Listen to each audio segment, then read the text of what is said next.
Do you remember that scene from Game of Thrones where Jon says, "My father died for him. I know he's the king," and yeah, he explains that he's Jon Snow to Stannis. How did Jon know that Stannis was king when one of the main reasons for no Robb Stannis alliance is that Robb didn't know Stannis was king?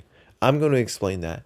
Basically, if you remember all the way back in season one, Ned Stark writes a letter to Stannis informing that he's heir, and Tamard delivers it, and it's pretty self-explanatory.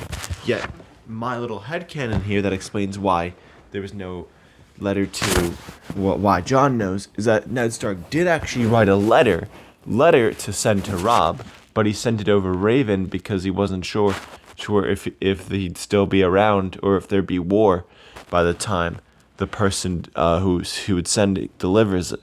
And so Grand Maester Pycelle reads the letter before Ned Stark sends it, and he gets it sent to the wall in order to prevent Robb Stark from knowing about it, since he's a Lannister guy, and he knows that a Baratheon Stark alliance would spell doom for the Lannisters, and so that means that the Raven explains that gets at the wall. So how does Jon?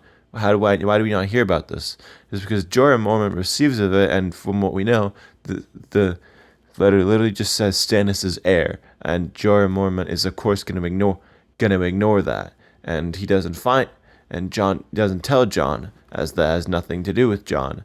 However, when Jon is recovering from his injuries at the end of season 3, either then or when he